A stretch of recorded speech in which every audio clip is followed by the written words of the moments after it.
Scotland today. So please join me again in thanking the panel for their contributions.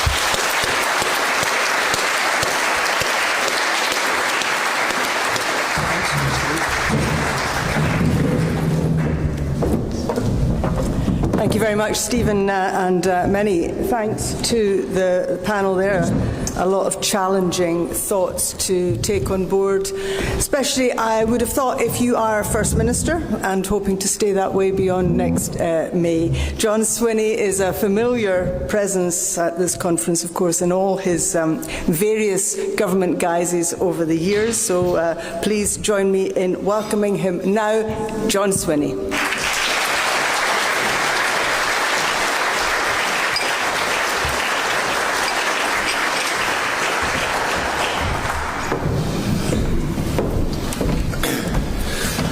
Thank you very much, Sally, and good morning. It's a pleasure to be with you today at this conference to mark the IPPR Scotland's 10th anniversary.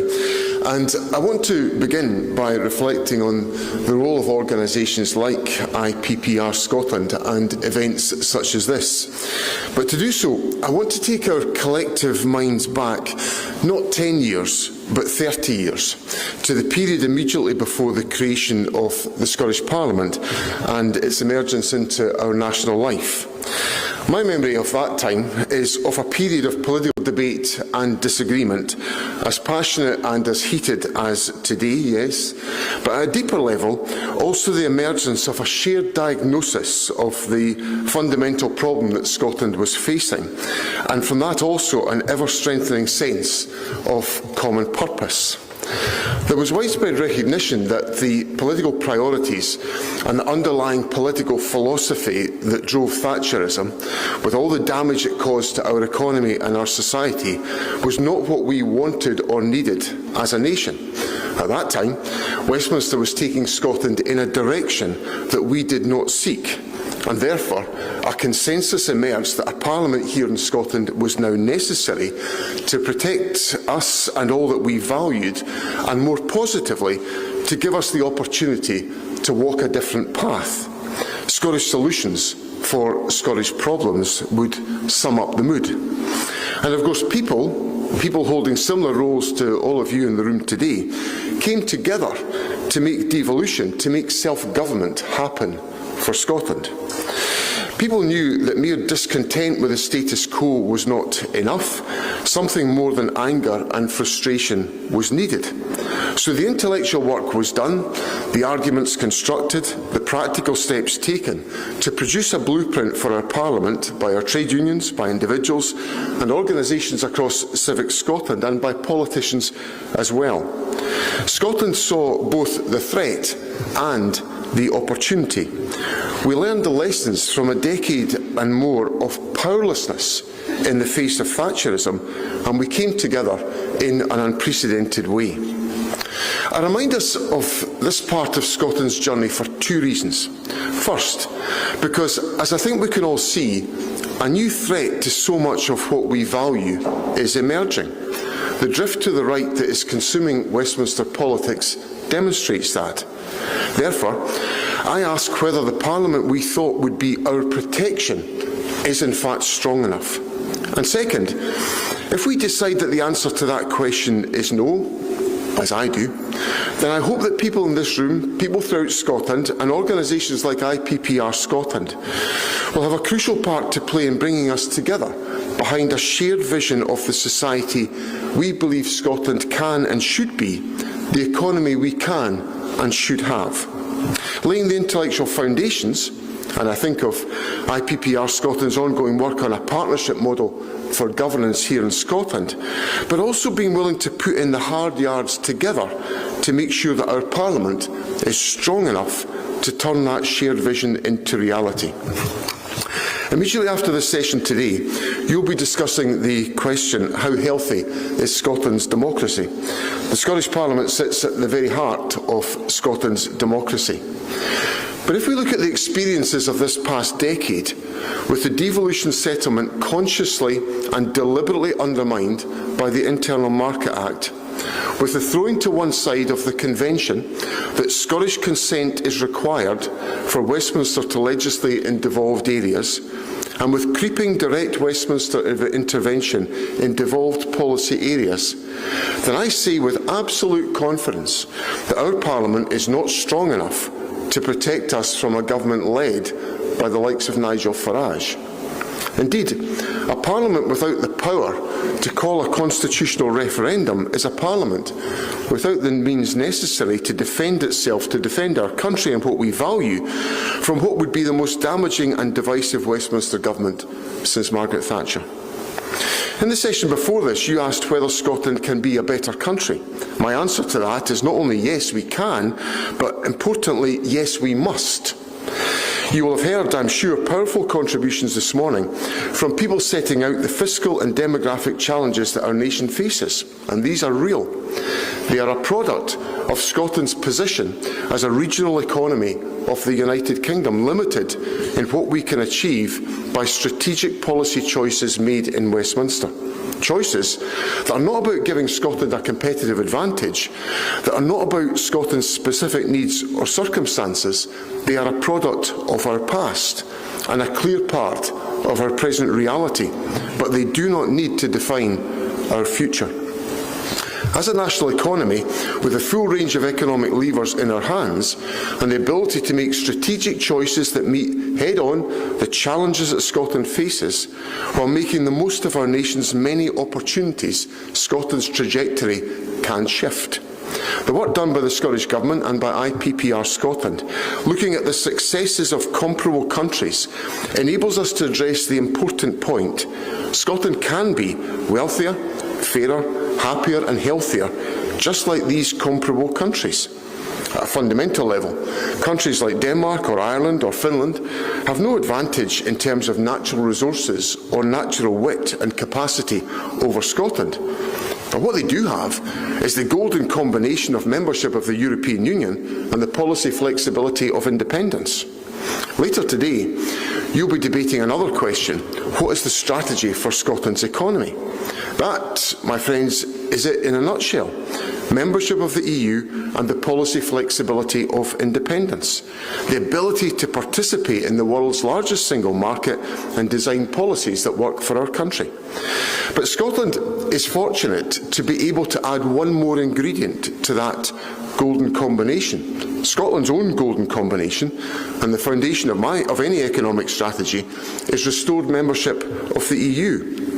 Brexit is a wrong, tragic mistake that our Parliament must have the power to fix.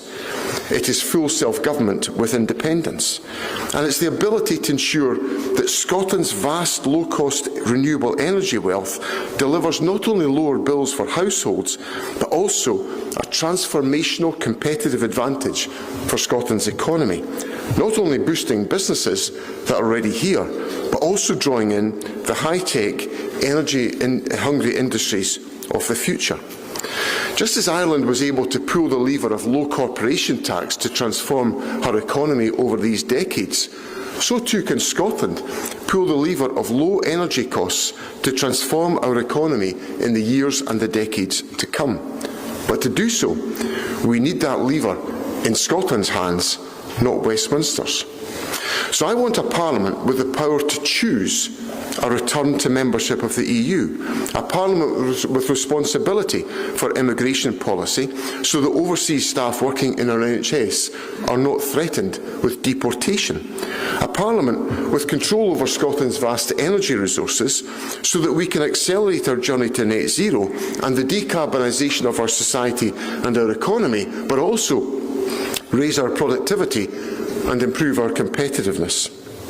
Full self-government so that our actions to take more children out of poverty, from the Scottish Child Payment to the vital work to ensure public services are joined up and are delivering whole family support, are not hampered by the choices made elsewhere. You'll be asking later, how distant is net zero? Well, if Nigel Farage becomes Prime Minister, I would contend out of sight. Can Scotland meet its poverty targets? Challenging, with a Labour government at Westminster that is, as yet, unwilling to play its part in this endeavour. But if Nigel Farage becomes Prime Minister, not a hope. That's why we need a Parliament with the power not only to change Scotland for the better, but also to protect Scotland from the worst. Because, as we can see from our experience in the last 26 years, self-government works for Scotland. Self-government suits Scotland. After the unprecedented triple blow of austerity, COVID and the inflation spike, self-government means that we have an NHS that is recovering, with waiting lists coming down, the number of GPs rising and other key frontline staff like nurses going up. An extensive electrification of our rail network, land reform and the right to responsible access, expensive PFI replaced with a better value Scottish model, allowing a transformational rebuilding and renovation of our school estate. Mrs Thatcher's right to buy abolished, with the number of houses for social rent now once again increasing, child poverty rates falling, tech start-ups flourishing. Self-government works for Scotland, and that's why we need more of it. I applaud the work of IPPR and your aim to be a progressive think tank, challenging me and my government and all of us. And I ask, if we are a progressive nation, as I believe we are, what are we doing, all of us, to make sure that our progressive vision and values are truly protected? To make sure that our pathway is the one that we have chosen and not the one that others choose for us. What comes next for Scotland? Our nation faces a choice as real as the one we faced in the 80s and the 90s. Our answer then was a parliament, and today we need to do more. Because the best chance to echo IPPR Scotland's founding mission of making the Scotland of tomorrow even better than the Scotland of today is, in my view, to put Scotland's future into Scotland's hands, to choose the fresh start that is EU membership as an independent nation state, and to use the golden combination of EU membership, independence and low-cost energy to fuel the Scotland of tomorrow and to address some of the crippling problems that we are determined to solve here in Scotland, but we need the powers to enable us to do so. Thank you very much.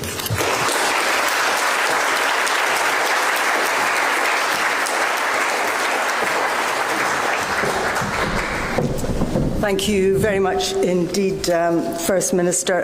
First Minister has kindly agreed to take a few questions now. We'll take one from Douglas Fraser at the BBC to start with, and then and any other media outlet that wants to chime in, please do, and as many questions from the floor as we can fit in as well. So, Douglas, you first. First Minister, thank you for that. We've heard already this morning about huge gaps opening up in the next 5 years between expenditure, the trajectory of expenditure, and the projected funds that are going to be available to the Scottish Parliament. We've also heard that there's a need for a frank and honest conversation with the public about the choices that brings. When are you going to start that frank and honest conversation?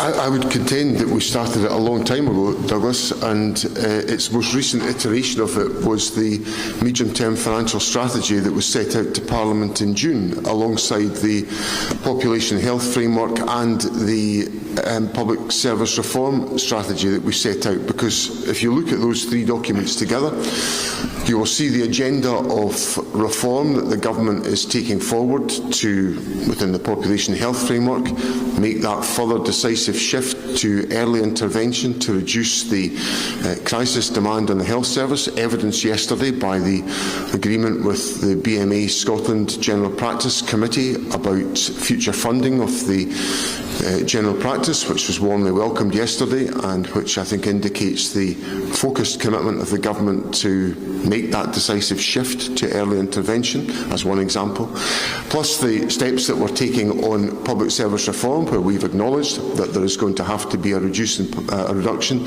in public sector headcount. It's inevitable in ensuring that we support the delivery of public services in the years to come, and the the work that is underway within the medium-term financial strategy to support the sustainability of public services by improving economic opportunity and investment. So, and all of these elements will influence the budget, the infrastructure investment plan and the spending review, which are published in January.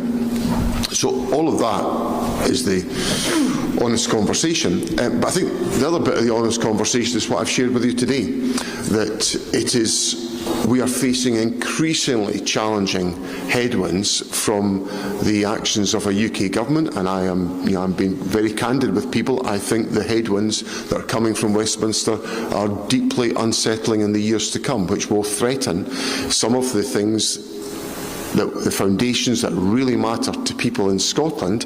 And unless we have the control over our lives through independence, then I think those decisions will be essentially taken for us by the actions of a hostile Westminster government, and we see plenty of those. Okay, thank you very much, Douglas. Can I just ask you briefly, when you talk about headwinds at Westminster, Reform UK are not just polling strongly in England, they're polling very strongly here too.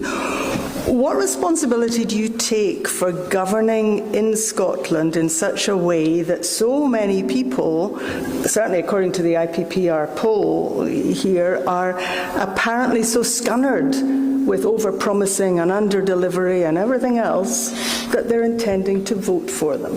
I think what's driving the issues around about reform in Scotland are frustrations about standard of living.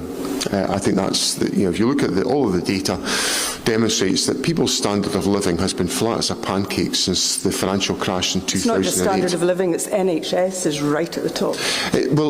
Yes, and what's the government doing about it? The government is now reducing waiting lists. We had a COVID pandemic. It has given us a backlog of NHS cases to be dealt with. I am relentlessly focused every week. Yesterday I had the NHS leadership review, which happens on a weekly basis, where I am pressurising and scrutinising to make as much headway as we can on NHS waiting lists and waiting times, and we are now seeing the fruits of that, and we're seeing the increase in capacity with general practice. So there are certain things that are within our control, but for which I take full responsibility for these things. People can judge my government on its performance. But there are certain things that are not in our control, and that is about people's standards of living. Because the prevailing failure of the United Kingdom government to stimulate improved standards of living, which of course has been exacerbated by decisions that Scotland did not consent to around Brexit or austerity, and the effects of these factors in our society are reasons why I think we've got to have a stronger constitutional settlement to protect us. Okay, thank you very much. Can we have a question, please? One at the front. Could you stand up? We'll get a microphone to you. Could you stand up and give your name and organisation, if that's relevant? Thank you. Thank you for that. Thank you, First Minister. Hannah Brown here from the Herald. Can you expand a wee bit on your remarks around why reform in particular is, I guess, a fiscal threat to Scotland? You know, polling from the Herald has recently showed that they're going to get potentially 22 MSPs in Scotland. There's loads and loads of people who are potentially going to vote for this party. How are they a fiscal threat? Well, they're a fiscal threat to Scotland. They're also a power threat to Scotland. I don't believe for one moment that a reform-led government in the United Kingdom will be a benign force in relation to the powers of the Scottish Parliament. Nigel Farage has made it absolutely clear he holds the Scottish Parliament in contempt, and he doesn't support the concept of devolution. His colleagues regularly espouse the importance of getting rid of the Scottish Parliament. So there's your existential threat from reform. So therefore, if we want to, and the whole thrust of my speech is that self-government since 1999 has given Scotland the ability to choose a different path. I think it's done that, and it's done that across administrations are different colours. I applaud. I've just come back from a trip to Malawi and Zambia, where I was applauding the leadership of Jack McConnell 20 years ago in creating the International Development Programme. I think it's been a huge benefit for Scotland and for the Global South. Free personal care for the elderly, another achievement of the Labour Liberal Executive. I applaud these things. Many things have happened under our government's term in office: the Scottish Child Payment, the abolition of tuition fees at universities. Very different paths been taken here in Scotland. That's under threat by what lies ahead, because there is, we're already seeing that with the Internal Market Act eroding the powers of the Parliament. That's been put in place by a hostile Conservative government. It's not been taken away by a Labour government that opposed the Internal Market Act, and we've got the prospect of a Farage reform government which will be hostile to Scottish self-government, and we've got to be alert to it and alive to it, and have something and an alternative to tackle it. Sorry to interrupt you there. Another question, yes, and then there. Good morning, First Minister. Mark McLaughlin from The Sun. It was reported this morning that Kate Forbes has told members in her constituency that the official line in the party is they have to stop talking about the SNP's plan for a separate currency. So why is the C word banned? Well, that might be the case if I hadn't published about a 120-page document just a few weeks ago that talked about Scotland's currency as an independent state. So that's a topic that's alive, well talked about, and thriving. So there's no need to worry, Mark, about that point. I think the follow-up question was, is the Times story not true then? Well, I'm afraid one of the things that I'm not across is the contents of branch minutes of every SNP branch to length and breadth of the country, and with the greatest of respect and love and adoration to my party local organisation, I'm glad I'm not across all those minutes. So I'm just simply saying that we've just published a big document which has got all the explanation of the government's currency position, and it's there for people. I think you were actually there on the occasion that I launched the document, so it's there for all to see. Okay, thank you. Question there, and then we'll go up to the back. Sorry? Well, yes, sorry about that. That gives you even more entitlement to ask a question.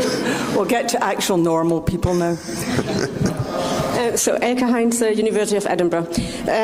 The Scottish Government is nominally a well-being economy government. So why are we still talking about this old narrative of growth, and why do you cite, for example, Ireland and its lowering of corporation taxes as a model to follow? Let me say, I was simply citing the example of Ireland of where they lowered corporation tax to fuel their economy. The proposition I was putting forward is that Scotland has an opportunity for low-cost renewable energy to fuel our economy, which I think would be a much more sustainable contribution to a well-being economy. And I think when I talk about, there's a great danger in government that the discussion and the conversation sort of is taken forward in a sort of compartmentalised fashion. There are four big priorities at the heart of my government's agenda: eradicating child poverty, growing the economy, successfully delivering a just transition to net zero, and strengthening our public services. Now, the danger of my articulation of that in that fashion is that audiences think that's four separate compartments. For me, that's not the case. These are interconnected features. If I can't stimulate economic growth and economic opportunity in Scotland, then we will not generate the wealth to enable us to eradicate child poverty, or to improve our public services, or to fund the transition to net zero. So I hope, in looking at the rounded policy position of the government, there is acknowledgement of the emphasis that I place on improving lives, life chances, opportunities for people, and the happiness and sustainability of our communities as a consequence of that rounded policy agenda of the government, which I think is consistent with the aspirations of a well-being economy. Thank you. Up at the back there. Good morning, First Minister. It's Chris McCall at the Daily Record. Oh, sorry, everybody. So you'll be delighted to hear from me. Very welcome. Polling for IPPR that was out today suggests that almost half of Scots, that's 47%, think that taxes are already too high in Scotland. And with that in mind, could you rule out further income tax rises at the next Holyrood budget in January? Well, we've said that there won't be any changes to income tax in the remainder of this Parliament. So the Finance Secretary made that commitment at the budget last December. So I'm very happy to reinforce that point today. I acknowledge the polling from IPPR Scotland. I think what also I have to acknowledge is the fact that if we didn't have the additional revenue generated by the tax changes that we have made, we would not be able to support the investments in public policy that we have made. And Douglas Fraser's question to me a moment ago asked about the sustainability question of public finances, and part of my answer would be that we have taken steps through the changes to tax that we've made that have enabled us to make those commitments to people and to deliver on expectations.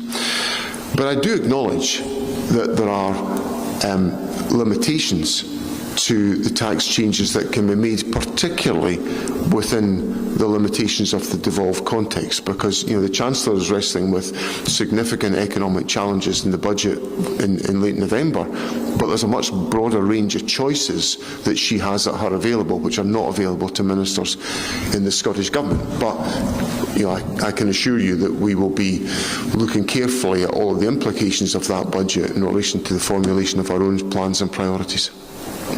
Thank you. Anybody who is not a journalist, put your hand up. Yes, thank you. And then there, and then there. Good morning, First Minister. My name is Brian Scott of the Poverty Trade Community, and I'm not a journalist.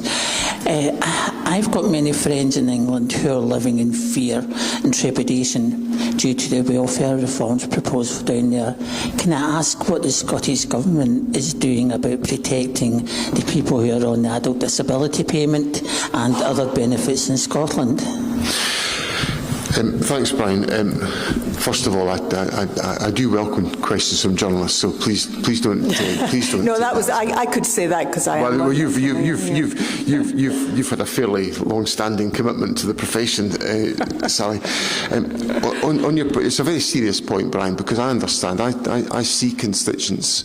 One of the great privileges of representative democracy is that the First Minister sits across a table from his constituents that he's represented for nearly 3 decades, and I hear the anxiety and the concern that members of the public have about the future of their financial support where they have no other options.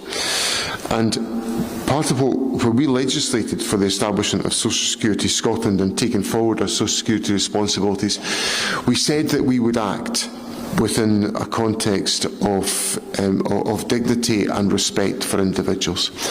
And I think that's perhaps the best way I can answer your question by saying to you that those will be the underpinning, that the law requires us to do that. And that's how we'll take forward our decision making in a compassionate way to recognise the challenges that individuals face and to ensure that they are supported. And the type of changes and reforms been made by the United Kingdom Government, well, I'm not sure what they're going to end up looking like, because there is some turmoil around about those questions. But I think the best way for me to give you assurance is that the principles of dignity and respect will be absolutely at the heart of the way in which we take forward our implementation of adult disability payments and other social security benefits in Scotland. Thank you very much. I think we had a question here, and then the lady behind you, if you'd like to pass to her. Thank you, First Minister. I'm Emma Jackson, Citizens Advice Scotland. At the weekend, as you well know, 5,000 of us marched in Edinburgh to say Scotland demands better, both of the Scottish and indeed UK government, as far too many of us are feeling ignored and overlooked. Across the Citizens Advice network in Scotland, we know that hundreds of thousands of people are facing multiple compounding issues. When someone comes into a bureau, when they're facing eviction, we know that there are issues with social security, with energy, with public debt. So much is going on in people's lives, and frankly, people don't really know whether it's a local government issue, a devolved or reserved issue. So I wonder, what does collaboration look like across local, national and UK government so that we can really deliver outcomes for people both now and in the future? Thank you, and we might just take the next question as well. Thank you. Thanks very much. First Minister. Alison Watson, Shelter Scotland. I was interested in the conversation earlier about what is feeding the rise of the far right, and we conducted a number of workshops over the summer to try and understand what people who are affected by Scotland's housing emergency would like us to seek politicians to build into their manifestos, and one of the most striking things from all of those workshops was the amount of despair that people felt, that people didn't feel politicians were listening and they didn't feel confident that politicians would act. And given that we have had an Ending Homelessness Together plan, the joint plan from Scottish Government and COSLA since 2017, and that period has been marked by record rises in homelessness. We've got every 15 minutes another household in Scotland becomes homeless. How does the Scottish Government drive a response that's defined by confidence, drive a progressive response, when housing shortages are now becoming so weaponised by the far right and becoming an attack on vulnerable asylum seekers and refugees and becoming an attack on Scotland's world-leading housing rights? Thanks very much. In fact, there's a very clear relationship between the two questions, so let me consider them together. First of all, I welcome the march that took place on Saturday, and I think I acknowledge the importance of the issues that have been raised and the plea for action and intervention, and I hear that, and it underpins what I'm trying to do as First Minister. I think you talked, Emma, about multiple compounding difficulties, and in a sense, that analysis, I accept that analysis, which is why I end up at whole family support. So, during COVID, families did not have to go from pillar to post to provide assistance. In the context of a national emergency, public authorities lined up with families. And I know from my own constituency experience, which always shapes how you think, families received basically, one element of support from the local authority, grouping together everything that could be happening to get them through that period. That's why I'm putting such emphasis on whole family support, because if people are in difficulty, financial difficulty, and invariably financial difficulty fuels an awful lot of other difficulties in life, it's not a surprise that people end up bewildered, exhausted, worn out by trying to resolve the issues.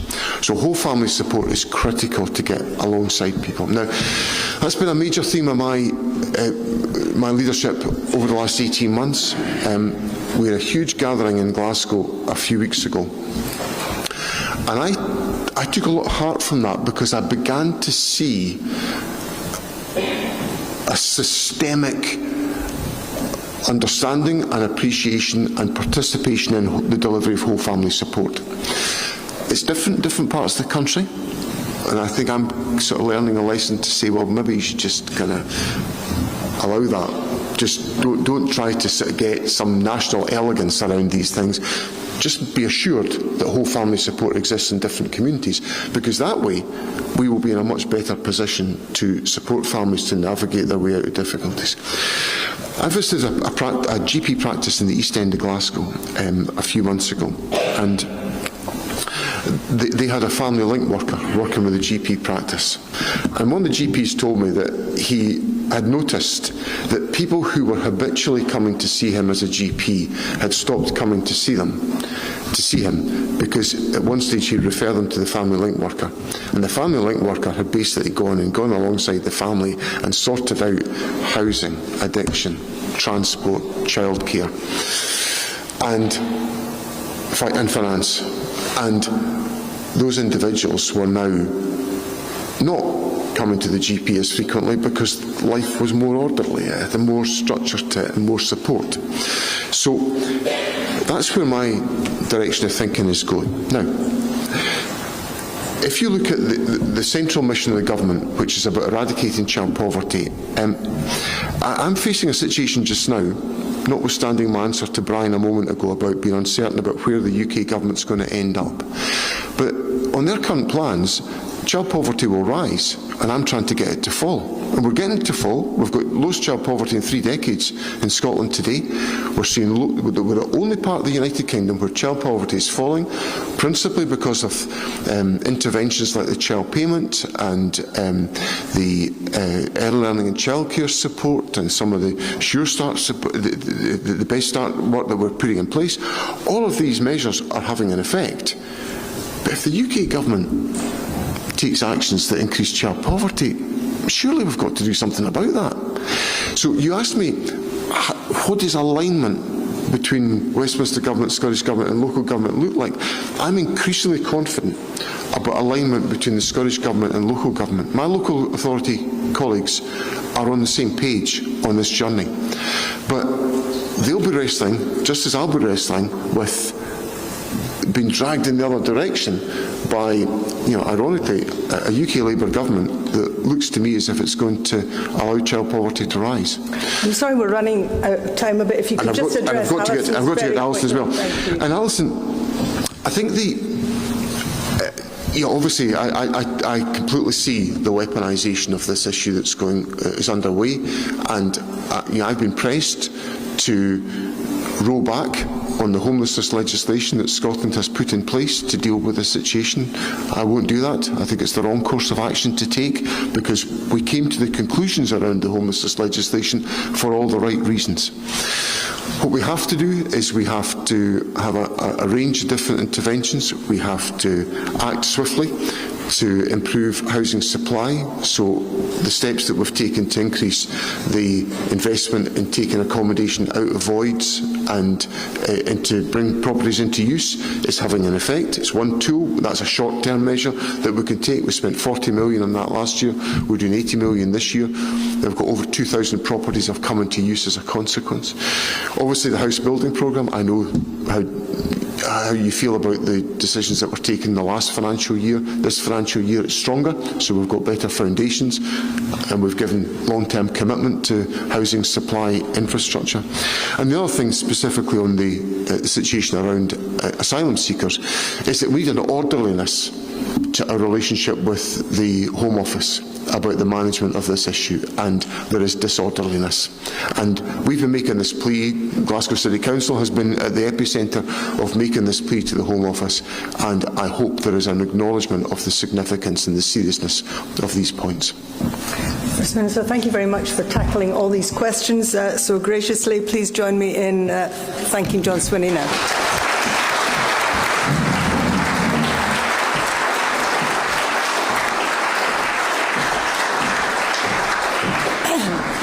We'll just let Mr Swinney exit the room safely before we all do a herd stampede towards the tea and coffee, which is what's coming next.